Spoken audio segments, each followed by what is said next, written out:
The first questions people ask when it rains here: are the pumps on and are they working? Tonight we hear from a pump station operator who says it's a gamble, especially in one neighborhood. Investigative reporter Katie Moore has been digging into the city's pumps. She joins us now. And Katie, we heard after the August 5th flood, the officials say the pumps are on, the pumps are working. That's right. And now we know for sure that not all of the pumps were always on and not all of the pumps were always working.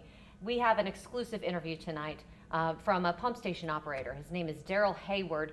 And the hundreds of records that we've combed through this investigative series, Down the Drain, have let us know those things, that the pumps were not always on and they were not always working.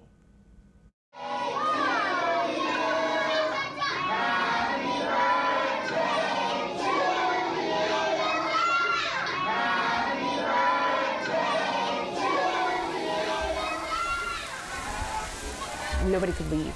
Everybody was kind of stranded here. So that's how I know it was 6-7 hours before we could move our cars. And that was July 22nd. That's not even August 5th. August 5th, we were stranded. Stranded a second time in 2 weeks. The floodwater from a simple rainstorm made the neighborhood look like a lake. The water crept into the banker's garage. It frustrates me because every time it rains, the entire neighborhood is on alert. We can't leave to go on vacation and leave a car on the street, because if no one's home to move it, we will lose our cars. Tell them where you work again, Sid. Drainage pumping station number 7. Our stations are like relay stations. If you form a bucket line, one person hands the other person a bucket, the other person dumps the bucket. So if the bucket that is supposed to go out isn't working, then you're in trouble. Have a big pile of buckets. Which is what we had on August 5th. Yes. Hayward says power was the biggest problem when the city flooded August 5th. The Sewage and Water Board didn't have enough to go around. Logs show Station 7 operators asked to power up both of their working drainage pumps, but at 3:16, when the rain was coming down hard, they were told to stand by. The power plant sent power to run the larger of their 2 working pumps, but the other one didn't have enough power to run at full capacity. Why didn't you turn the generator on? So it would have made no sense to cut it on. This $16 million generator can only power one pump here at Pump Station 7. And at the time, that one pump was already on and running at full capacity. Water backed up in the streets of Lakeview and Mid-City faster. Closer to the lake, Pump Station 12 in Lakeview is supposed to pick up some of Station 7's slack. But as it stormed on August 5th, there was no one at Pump Station 12. There's only one pump there. It's a pretty big pump. It's 1,000 cubic feet a second, but it works sometimes. It doesn't work all the time. The pump at Station 12 didn't fully work on July 22nd. The handwritten log from that day appears to say, "Tried everything. I was notified that there was a problem last week and D-pump could not be loaded. Work orders show it was never fixed."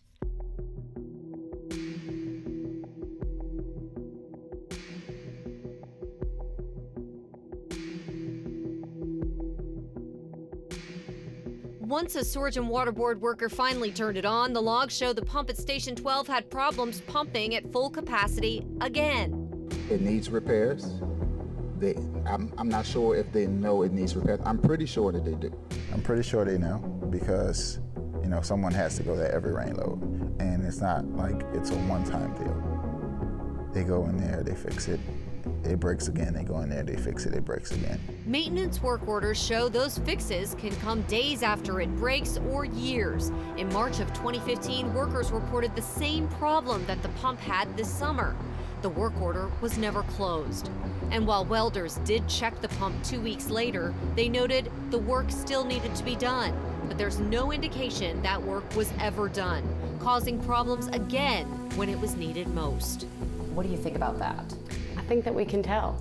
I think that we knew something like that was going on and that it just wasn't being reported. It's pretty important when Station 7 or Station 6 is not operating at full capacity, because Station 12 actually can pick up some of the slack from the 2 of those stations, and vice versa.